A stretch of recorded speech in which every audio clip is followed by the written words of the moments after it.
जय हिंद। हम इस बात पर हमेशा फोकस करते हैं कि आपकी शांति ही सबसे बड़ी ताकत है। कठिन से कठिन परिस्थिति में भी खुद को शांत रखिए। तो चलिए शुरुआत करते हैं, आगे बढ़ते हैं। तो आज का ही पहला क्वेश्चन क्या बोला गया है कि निम्नलिखित में से कौन सा ग्रह आकार और द्रव्यमान के मामले में पृथ्वी के लगभग समान है। ये तो क्वेश्चन तो आप बना लीजिएगा, बट क्या होता है ना कि सीक्वेंस सजाने के लिए दे देता है। ठीक है, तो देखिएगा आकार में बोला है, यानी जो 8 गो ग्रह है ना, तो 8 गो ग्रह को आकार में दे देगा कि कौन सा बढ़ते क्रम में घटते क्रम में, तब क्या कीजिएगा। तो एक छोटा सा ट्रिक है, वो ट्रिक क्या है कि बस, ठीक है, बस अब पशु में बुद्धि आकर घट गई। ठीक है, बस अब पशु में बुद्धि आकर घट गई। अब देखिएगा, ऐसे इसमें आपको याद नहीं करना पड़ा, ये नहीं करना पड़ेगा कि घटते क्रम में है कि बढ़ते क्रम में। क्यों?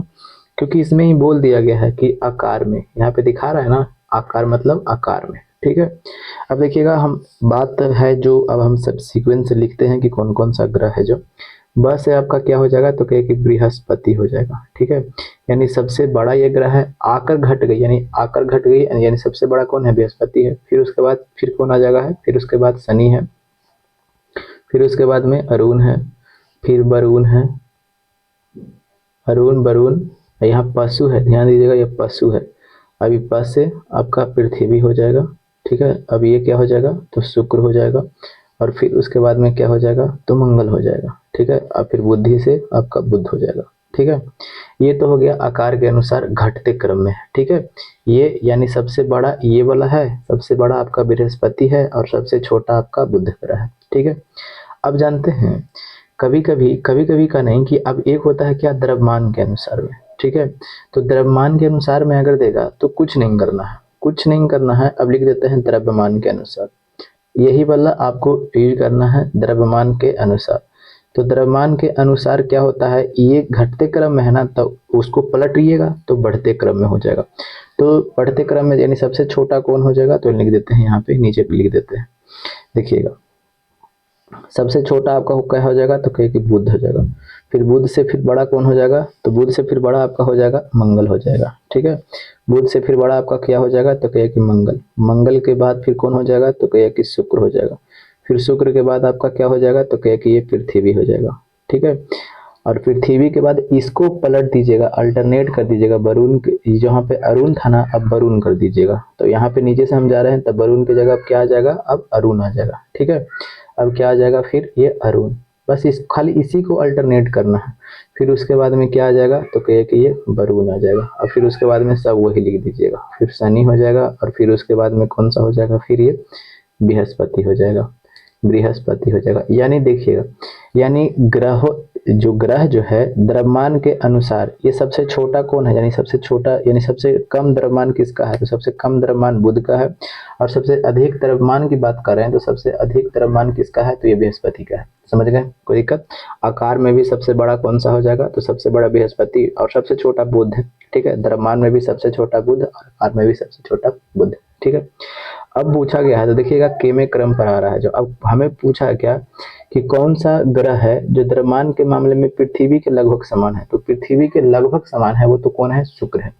ऐसे भी आप इस डेटा से भी देख सकते हैं, देख लीजिएगा, आपको पता चल जाएगा। ठीक है, देख लीजिए केवें स्थान पे पृथ्वी आ रहा है। ठीक है, देख लीजिए 1 2 3 4, चौथे स्थान पे पृथ्वी है। ठीक है, मिलाते हैं 1 2 3 4। ठीक है, यहाँ पे पृथ्वी है, और ये पृथ्वी जो है ना किसके समान है, तो ये शुक्र के जैसा समान है, मतलब कि लगभग द्रव्यमान उतना ही है। लगभग लगभग की बात करें, ऐसे तो कम है द्रव्यमान, ऐसे तो शुक्र का द्रव्यमान कम है, लेकिन उतना भी ज्यादा कम नहीं है। ठीक है, तो इसीलिए इसका आंसर कौन सा हो जाएगा, ऑप्शन नंबर आपका 2 हो जाएगा। ठीक है, कोई दिक्कत? चलिए अब बात कर लेते हैं यहाँ, अब इसके बारे में थोड़ा सा क्या चर्चा कर लें, चर्चा क्या कर लें, बात तो बताते तो रहते ही हैं। अब देखिएगा अगला क्वेश्चन क्या बोला गया। अगला क्वेश्चन की बात जब हम करते हैं, तो यहाँ पे बोला है क्या कि टाइटन डॉट डॉट डॉट चंद्रमा है, यानी टाइटन, टाइटन जो है किसका उपग्रह है, चंद्रमा है, मतलब उपग्रह एक चंद्रमा ही है। ठीक है, तो किसका है। अब देखिएगा टाइटन की बात कर देते हैं, तो टाइटन जो है शनि का है, यहाँ पे लिख देते हैं शनि। ठीक है, अब शनि के बारे में थोड़ा सा हम जान लेते हैं। शनि जो है ना, ये कैसे बनता है, हाइड्रोजन और हीलियम से बना है, हाइड्रोजन और हीलियम से ये शनि जो ग्रह है वो बना है। ठीक है, मुख्यतः इसमें ज़्यादा मात्रा में आपको हाइड्रोजन और हीलियम देखने को मिलता है। ठीक है, बात कर देते हैं कि इसमें वलय की संख्या कितनी होती है। तो वलय की संख्या कितनी होती है? 7 होती है। इसमें वलय की संख्या क्या होती है? 7 होती है। ठीक है, इसे पीला ग्रह के नाम से भी जाना जाता है। पूछेगा कि पीला ग्रह किसे कहा जाता है, तो पीला ग्रह आपको शनि को बोला जाता है। ठीक है, बात करते हैं कि इसका उपग्रह यानी उपग्रह बोले तो उपग्रह कौन कौन सा है। इसका सबसे बड़ा उपग्रह कौन है? तो एक है टाइटन। ठीक है, टाइटन ये जो शनि का है सबसे बड़ा उपग्रह है। ठीक है, बस इतना ही याद रखना है, ज़्यादा नहीं याद रखना है। तो सबसे बड़ा उपग्रह किसका है? शनि का, टाइटन है जो सबसे बड़ा है। अब एक जानते हैं कंफ्यूज करता है, क्या होता है? एक होता है टाइटन, तो हमने देख लिया। एक होता है टाइटेनिया। ठीक है, ये टाइटेनिया क्या है? तो कहिए कि ये उपग्रह है। तो ये किसका उपग्रह है? तो ये जो है ना उपग्रह, ये अरुण का उपग्रह है। ठीक है, अरुण का उपग्रह है। और एक होता है ट्राइटन, यही हम, ताकि आपको कोई कंफ्यूजन ना हो इसलिए हम सब यहीं पे लिख देते हैं। एक होता है क्या? ट्राइटन उपग्रह है। तो ये किसका उपग्रह है? तो ये उपग्रह है किसका? तो ये है वरुण का। बस कंफ्यूजन बिल्कुल नहीं करना है, इस समय काफी ज्यादा कंफ्यूजन होता है, कंफ्यूज होता है बच्चों को, बट बिल्कुल नहीं करना है हम, इसीलिए हम यहाँ पे लिख दिया टाइटेनिया। टाइटेनिया किसका उपग्रह है? तो ये अरुण का। ट्राइटन किसका है? तो ये वरुण का है। ठीक है, अब देखिएगा अरुण को क्या बोला जाता है? तो इसे लेटा हुआ ग्रह बोलता है। इन लेटा ग्रह के नाम से किसे जाना जाता है? तो ये वरुण को जानते हैं। ठीक है, वरुण सॉरी अरुण को। अब ये अरुण की बात कर देते हैं, तो इसमें वलय की संख्या कितनी होती है? तो वलय की संख्या होती है इसमें 9 होती है। और शनि में कितना हमने देखा? तो शनि में 7 वलय होते हैं और इसमें 9 वलय होते हैं अरुण में। अरुण को लेटा ग्रह के नाम से जाना जाता है। ठीक है, चलिए सब तो हो गया। अब देखिएगा इसका आंसर क्या हो जाएगा? तो शनि हो जाएगा। अब बात करते हैं यहाँ पे और भी उपग्रह की जब बात चलते आ रहे हैं तो कर लेते हैं चर्चा। ठीक है, और एक और उपग्रह होता है क्या? ज्ञानीमेड। ठीक है, ज्ञानीमेड। तो ये ज्ञानीमेड किसका उपग्रह है? तो ये ज्ञानीमेड है बृहस्पति का। ये किसका उपग्रह है? तो ये ज्ञानीमेड है जो उपग्रह है, ये बृहस्पति का उपग्रह है। ठीक है, ये ग्रह उपग्रहों में सबसे बड़ा ये उपग्रह है। ठीक है, ये भी आपको ध्यान में रखना पड़ेगा। और एक है फोबोस और एक है डिमोस। फोबोस और डिमोस की बात कर देते हैं, तो ये भी उपग्रह है। तो किसका उपग्रह है? तो ये उपग्रह है आपको मंगल का देखने को मिलता है। मंगल जो ग्रह है ना उसका उपग्रह फोबोस और डिमोस आपको देखने को मिलता है। ठीक है, चलिए सब कुछ कंप्लीट हो गया। यहाँ पे अगले क्वेश्चन पर बढ़ते हैं। अगला क्वेश्चन क्या बोला गया है कि विभ्रंश घाटी बनती है। देखिएगा विभ्रंश घाटी तो समझते ही हैं कि क्या होता है। अब विभ्रंश में से एक तरह से दरार, जब ठीठ में आपकी बात करते हैं तो दरार समझ जाइए। ठीक है, जैसे कैसे हमें आपको बताएं, जैसे में आप मान करके चलिए कि कैसे हम आपको समझा सकते हैं। जैसे में ये कोई आपका ये चट्टान है। ठीक है, ये कोई चट्टान है और यहाँ जो ऐसे जो दरार आ जाता ना है, ऐसे जो ये बीच में जो हिस्सा आप देख रहे हैं, ये वाला हिस्सा ये दरार वाला है, इसी को हम लोग बोलते हैं विभ्रंश घाटी। ठीक है, तो ये कैसे बन जाता है? दो अगर कोई चट्टान है अब बीच से फट गया तो उसके वजह से भी आपको भ्रंश बन सकते हैं कि नहीं बन सकते हैं। जैसे में आप नर्मदा ताप्ती को देखते हैं कि भ्रंश घाटियों के बीच से बहता हुआ जाता है, इसीलिए वो डेल्टा का निर्माण नहीं कर पाता है, क्योंकि जब भ्रंश घाटी से बह के जा रहा है तो चट्टानों को क्या काट पाएगा? उतना तो नहीं काट पाएगा, इसलिए ज्यादा का मतलब डेल्टा का निर्माण होता ही नहीं है। समझ गए ना? तो ये क्या है? एक तरह से दरार, आप समझ जाइएगा। ठीक है, चलिए अब वही बोला गया क्या कि विभ्रंश घाटी बनती है। तो कैसे बनती है? तो ये दो भ्रंशों के बीच ही तो हो रहा है। देखिएगा इसको क्या बोलते हैं? भ्रंश घाटी बोलते हैं। जो बीच में जो दरार है ना उसको क्या बोलते हैं? भ्रंश घाटी बोलते हैं। ठीक है, और दो भ्रंशों के वजह से ये क्या बना है? विभ्रंश घाटी बना है। तो इसका आंसर कौन सा हो जाएगा?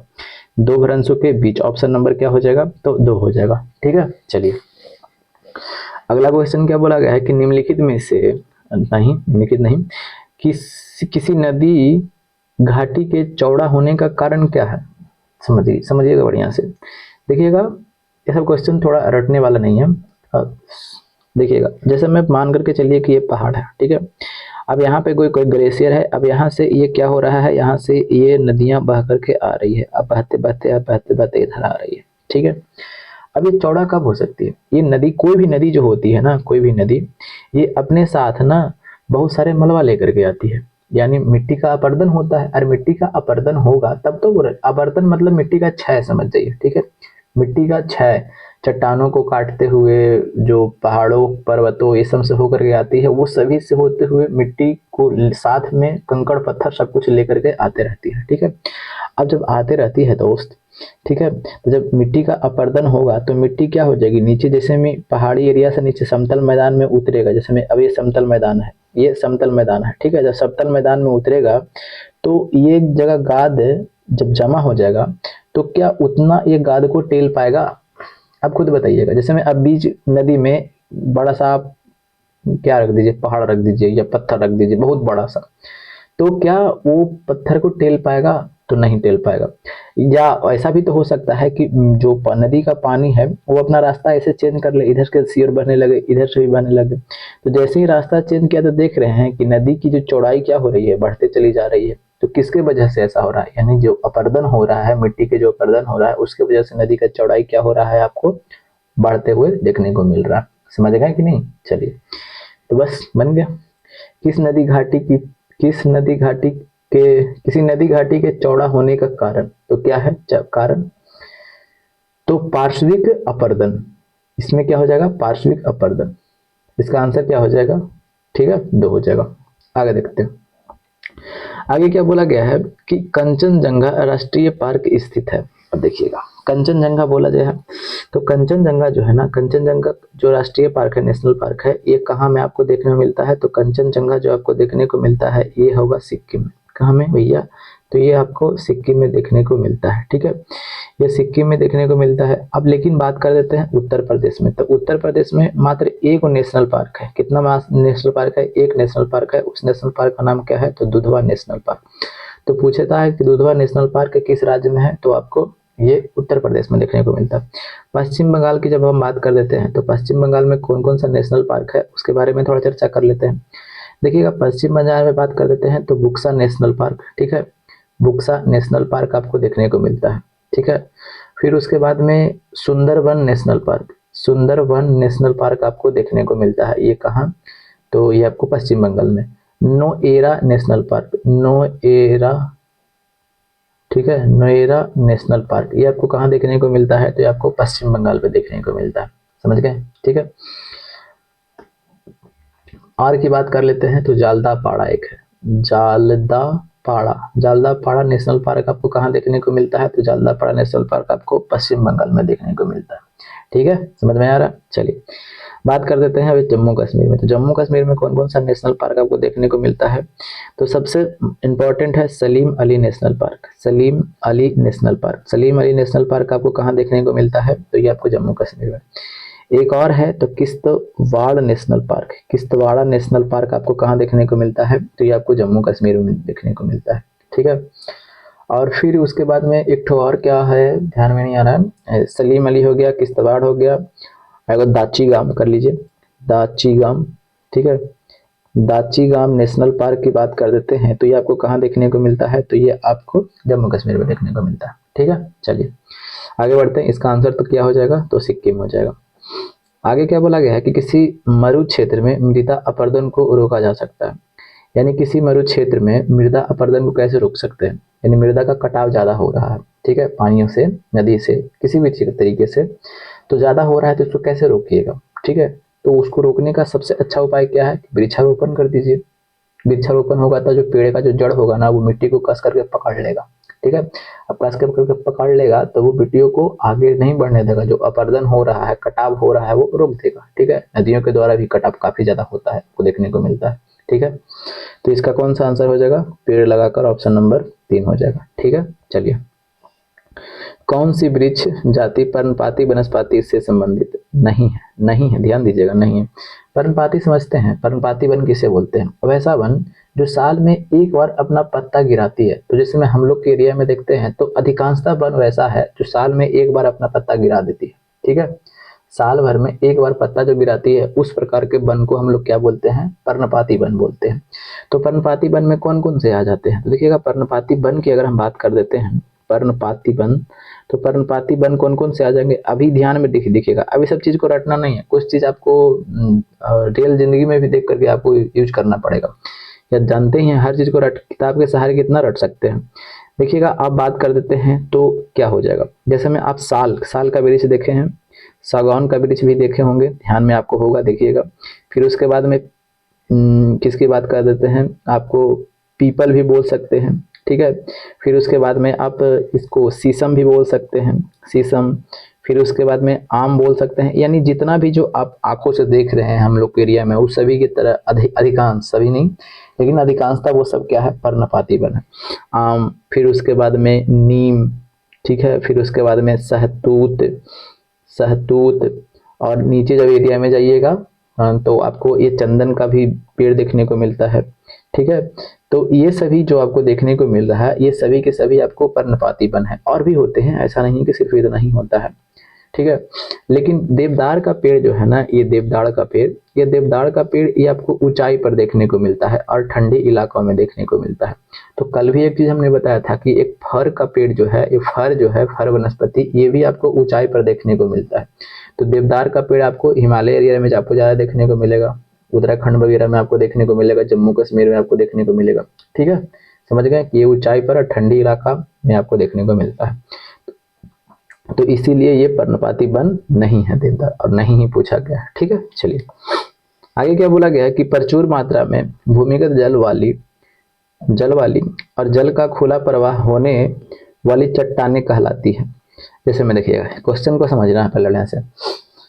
प्रचुर मात्रा में यानी काफी संख्या में आपको पानी, ठीक है, भूमिगत जल वाली जो भूमि के अंदर है, और जल का खुला प्रवाह, जल का खुला प्रवाह हो रहा है, होने वाली चट्टानें कहलाती है। जैसे में हम लोग के एरिया में क्या होता है, या कहीं भी आप देखते हैं कि जैसे में चापाकल, जैसे में अब ये जमीन है, ठीक है, अब ये जमीन है, चापाकल जो होता है इसमें बोरिंग को किया जाता है और नीचे से पानी को क्या किया जाता है, लिया जाता है, इकट्ठा कर लिया जाता है। तो पानी को क्या कर लिया जाता है, निकाल लिया जाता है। तो पूछा जाता है कि वही जो चट्टान है, किसके नीचे जो चट्टान है, यानी चट्टान के नीचे जो पानी पाया जाता है प्रचुर मात्रा में, वो पूछा जाता है। तो उसी चट्टान को पूछा गया है कि उस चट्टान क्या कहलाता है, ठीक है, कौन से चट्टान के नीचे इस तरह के पाए जा रहे हैं। तो उस चट्टान को कहते हैं, ये जो चट्टान है जो आप देख रहे हैं, ये चट्टान को क्या कहते हैं, तो जलभर चट्टान, ठीक है, जलभर चट्टान। तो इसका आंसर कौन सा हो जाएगा, तो ऑप्शन नंबर आपको 4 देखने को, ठीक है। चलिए आगे क्या बोला गया है कि टीरा रोसा, देखिएगा टीरा रोसा एक लैटिन शब्द है जिसका अर्थ क्या होता है। तो टीरा रोसा की अगर हम बात कर देते हैं, टीरा रोसा, देख रहे हैं इस क्वेश्चन आपको इसीलिए प्रीवियस क्वेश्चन पढ़ना पड़ता है, ठीक है। टेरा रोसा की बात कर देते हैं, तो टेरा रोसा जो है ना, एक प्रकार का लाल मृदा है। कैसा मृदा है दोस्त, तो कहिए कि लाल मृदा है। ये टेरा रोसा जो होता ना है, ये चूना पत्थर के अपरदन से प्राप्त होता है, चूना पत्थर के अपरदन से प्राप्त होता है, ठीक है, अपरदन से प्राप्त होता है, ठीक है। चलिए तो इसका आंसर कौन सा हो जाएगा, ऑप्शन नंबर आपको 2, ठीक। चलिए क्या बोला गया है कि सुपरसोनिक विमान किसको हानि पहुंचाता है। तो ये तो काफी सिंपल सा क्वेश्चन है कि क्योंकि इसमें नाइट्रस ऑक्साइड निकलेंगे और ये नाइट्रोजन के ऑक्साइड निकलेंगे, और नाइट्रोजन के ऑक्साइड जब निकलेंगे तो ये ओजोन परत जो होता है इसको क्या कर देगा, क्षति पहुंचा देगा। तो ओजोन मंडल को ऑप्शन नंबर 4, काफी आसान क्वेश्चन, इसमें बिल्कुल टाइम नहीं देना। उच्च तापमान और बाष्पीकरण के कारण किस प्रकार की मिट्टी विकसित होती है। उच्च तापमान, टेम्परेचर काफी ज्यादा हाई है, ठीक है, और बाष्पीकरण हो रहा है दोस्त। तो बाष्पीकरण होगा तो जब मिट्टी में जो नमी है, वो नमी को भी क्या कर लेगा, उड़ा देगा, ठीक है, बाष्पीकरण से। तो कैसा मिट्टी बनेगा, तो ऑफकोर्स मिट्टी का नमी भी चला गया, टेम्परेचर भी काफी ज्यादा हाई है, तो नमी तो, टेम्परेचर जब हाई है तो बाष्पीकरण तो होगा। तो उस तरह की मिट्टी को क्या बोलेंगे, सूख जाएगा ना वो मिट्टी, तो शुष्क मिट्टी। चलिए क्या बोला गया कि वह गुण जिस कारण कोई पदार्थ वायुमंडल की नमी सोख लेता है। तो कोई भी पदार्थ, जिसमें एक क्या होता है कि प्रस्वेदन एक प्रक्रिया है, तो प्रस्वेदन प्रक्रिया के तहत में क्या होता है कि कोई भी पदार्थ जो है वो वायुमंडल से नमी को क्या करता है, सोखता है, ठीक है, वायुमंडल से नमी को क्या करता है, सोख लेता है। इस प्रक्रिया को क्या बोलते हैं, प्रस्वेदन, ऑप्शन नंबर 2, ठीक। चलिए वह गुण जिस कारण कोई पदार्थ वायुमंडल से नमी सोखता है, वही क्वेश्चन, ऑप्शन नंबर 2, प्रस्वेदन। वनों के वितरण को दिखाने वाले मानचित्र, जैसे में देखिएगा मानचित्र तो आप देखे होंगे, ठीक है ना, मैप तो आप देखे होंगे। तो मैप की अगर बात कर देते हैं, तो मैप में जो वन को जो दिखाया जाता है, ठीक है ना, जैसे में कोई मैप है, अब कोई मैप है तो कोई मैप है उसमें जो दिखाया गया है, तो वन वगैरह जो दिखाया गया है, तो उसको क्या बोलते हैं? तो उसको वनों को दिखाने वाला जो मैप पर दिखाता है, ठीक है, उसको बोलते हैं थीमेटिक। उसको क्या बोलते हैं दोस्त? तो उसको बोलते हैं थीमेटिक। तो ऑप्शन नंबर क्या हो जाएगा? तो 2 हो जाएगा। इसको याद करने वाली चीज है, इसको याद कीजिएगा। चंद्रमा की सतह पर एक वस्तु का वजन होता है क्या? ये सब क्वेश्चन पृथ्वी की सतह के वजन का 1/6, ऑप्शन नंबर 4। ठीक है, काफी आसान क्वेश्चन। देखिएगा, देखिएगा स्टेटमेंट देकर के पूछ रहा। ठीक है, तो इसलिए जो अब नए नए जो एग्जाम जो हो रहे हैं ना, तो थोड़ा सा कुछ कर रहा है। देखिएगा, ओजोन छेद से क्या तात्पर्य है? हमने कई बार भी बताया था कि ओजोन छेद का मतलब ये नहीं होता है कि उसमें छेद हो गया है। ओजोन छेद का मतलब क्या? जैसे मैं अब मान लीजिए कि ओजोन की ये परत है, ठीक है। अब ओजोन परत है कौन से मंडल में? तो दोस्त ये समताप मंडल में है, समताप मंडल में है। अब समताप मंडल में है तो कई जो भूगोलवेत्ता है ना, कहते हैं ना कि ओजोन परत जो है एक अलग मंडल है, समताप मंडल जैसा, क्षोभ मंडल जैसा ये भी एक मंडल है। ठीक है, कई भूगोलवेत्ता बोलते हैं, बट हम लोग को तो वहां नहीं पहुंचना है ना। तो जब वहां नहीं पहुंचना है ना, तो यहाँ पे पहुंचाते हैं। क्या होता ना है कि ओजोन छिद्र का मतलब, जैसे मैं अभी इतना तो इसका सतह है, ओजोन छिद्र का मतलब क्या होता है ना कि सतह जो आपको देख रहे हैं, परत जो देख रहे हैं, पतला हो गया है, इसी को बोलते हैं ओजोन छिद्र। जैसे मैं पहले इतना था, अब ये नहीं है, इसी को बोलते हैं ओजोन छिद्र। तो आखिर ये पतला कैसे हो जा रहा है भाई? तो पतला होने का रीजन है, जैसे में ओजोन है ना, अब ये ओजोन जो है हमको रक्षा किससे करता है? तो कहीं की परावैंगनिक किरणों से ये रक्षा करता है, यानी सूर्य से जो परावैंगनिक किरणें आती है ना, उससे हमें ये रक्षा करता है। परावैंगनिक किरणों से क्या करता है? ये रक्षा करता है, किरणों से रक्षा करता है। ठीक है, और जब परावैंगनिक किरणों से रक्षा करता है तो ओजोन का ये क्षय होता है। किससे होता है? तो क्लोरोफ्लोरोकार्बन से होता है। अब ये क्लोरोफ्लोरोकार्बन से होता है, तो क्लोरोफ्लोरोकार्बन कहाँ से निकलता है? तो क्लोरोफ्लोरोकार्बन की बात बोलते हैं ना, तो एसी से निकलेगा और रेफ्रिजरेटर से निकलेगा, रेफ्रिजरेटर से निकलेगा, ये सबसे निकलता है। इसमें क्या होता है कि सक्रिय क्लोरीन होते हैं। ठीक है, सक्रिय क्लोरीन होते हैं और इससे रिएक्ट करते हैं, और जिससे क्या होता है, ओजोन जो होता है वो उसका जो परत वो कम होने लगता है। ठीक है, समझ गए? चलिए अब हम आंसर पर आते हैं। ओजोन परत में छेद, ओजोन छेद से क्या तात्पर्य है? ओजोन परत में छेद, ये बात है जी। हम अभी क्या बताएं कि पहले ऐसे था, ऐसे ऐसे, अब ऐसे हो गया है, यानी परत कम हो गया है, तो ये तो खत्म हो गया, ठीक ना, छेद तो नहीं ना।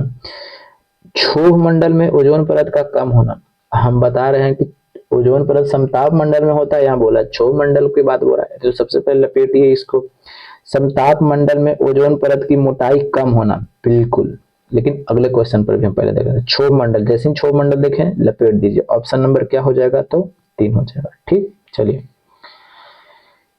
पौधे मिट्टी में घुले हुए नाइट्रेट को अवशोषित करते हैं तथा उन्हें परिवर्तित करते हैं। जितने पौधे भी जो होते हैं वो क्या होते हैं ना कि किससे, देखिएगा, नाइट्रेट,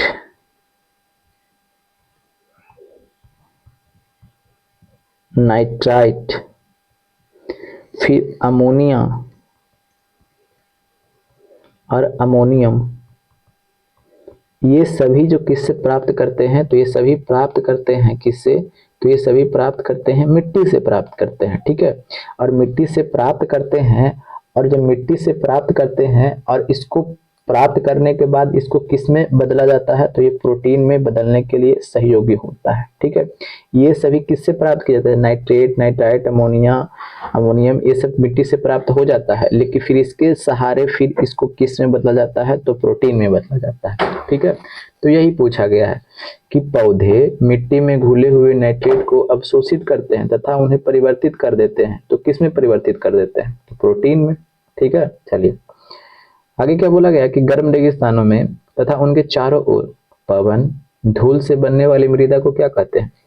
देखिएगा क्या होता है ना कि इस तरह की मृदा को लोएस मृदा कहते हैं। अब लोएस मृदा समझ में नहीं आया तो अभी बताते हैं क्या होता है। जैसे में रेगिस्तानी इलाकों में, जैसे में क्या होता है ना कि क्या आप बता सकते हैं, देखिएगा पवने ऐसे उड़ती है पवने, जब पवने से चलती है तो जो कण जो होते हैं ना वायु के, इसके कण, वायु के कण जो होते हैं ना, ठीक है, वायु के जो कण होते हैं वो एक ऐसे इकट्ठा हो जाते हैं, ठीक है, और फिर ऐसे ऐसे ऐसे अब टीला, एक तरह से समझिए कि टीला के जैसा एक तरह के निर्माण हो जाता है वायु का, ठीक है।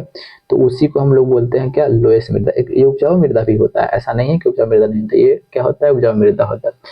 तो आंसर क्या हो जाएगा, तो 4 हो जाएगा। क्या बोला गया है कि निम्नलिखित में से किन्हें ऊर्जा संग्रह के लिए इस्तेमाल किया जा सकता है, यानी जिसमें ऊर्जा को हम लोग स्टोर कर सकते हैं, जो भी एनर्जी है ना उसको स्टोर कर सकते हैं। संपीड़ित वायु, यानी संपीड़ित वायु बोले तो यानी कंप्रेस्ड किया हुआ है, ठीक है ना, चाप दिया है उसको, ठीक है, तो क्या उससे हम एनर्जी प्राप्त नहीं कर सकते हैं, ये तो संपीड़ित ऊर्जा ही है ना, उससे फिर बाद में हम तो कोई काम ले सकते हैं ना, बिल्कुल ये भी सही है। स्प्रिंग को जब हम क्या होता है, स्प्रिंग है तो क्या उसमें ऊर्जा संचित है कि नहीं, इसमें बोला क्या गया है कि ऊर्जा संग्रहण के लिए इस्तेमाल किया जा सकता है। हमने स्प्रिंग को चाप दिया, ठीक है, जब चाप दिया तो क्या उसमें ऊर्जा संचित हो गई कि नहीं, जब हम स्प्रिंग को छोड़ेंगे तो फिर बाहर की ओर छटकेगा, अब उससे हम कोई काम भी कर सकते हैं, तो ये भी सही है। बैटरी, अरे भाई बैटरी तो एकदम होना चाहिए, इसमें क्या दिक्कत है। संधारित्र, तो जो कंडेंसन की अगर बात कर देते हैं तो क्या होता है कि उसमें करंट स्टोर रहता है, और वो पंखा को रोटेट करने के लिए, पहली बार झटका देने के लिए उसमें करंट ही स्टोर किया जाता है, तो इसमें भी आपको एनर्जी स्टोर है, तो ऑप्शन नंबर क्या हो जाएगा, तो 4 सभी के सभी, ठीक है। तो कैसा लगा सेशन बताइएगा, ठीक है, थोड़ा नए होंगे तो सब्सक्राइब कर लीजिएगा, क्योंकि मेरा भी चैनल थोड़ा छोटा है तो लोग भाव कम देते हैं, बट बताइएगा कि किस तरीके से आपको फ़ायदा हो रहा है या नहीं हो रहा है, ठीक है। बस अपने आप पे देखिए कि हमें फ़ायदा हो रहा है या नहीं हो रहा है। कई लोग होते हैं कि व्यू पे जाते हैं, बट आप खुद पे देखिए कि हमें फ़ायदा हो रहा है या नहीं हो रहा है। तो कुछ सजेशन होगा तो ज़रूर बताइएगा, ठीक है, और कोई होंगे करीबी तो थोड़ा शेयर वगैरह कर दीजिएगा, ठीक है। तो पढ़िए, बस 10 दोस्त पढ़िए, कुछ नहीं रखा हुआ है, जानू मानू सोना बाबू में कुछ नहीं, सब हरियर पुदीना कुछ नहीं रखा हुआ, सिर्फ और सिर्फ आप पढ़िए, जिसमें इंटरेस्ट रहेगा तब तक आपको लोग पूछेंगे, इंटरेस्ट जिस दिन खत्म हो जाएगा ना, लात मार के निकल जाएंगे। तो बस यही है कि पढ़िए। जय हिंद, जय भारत, वंदे मातरम, इनकलाब जिंदाबाद।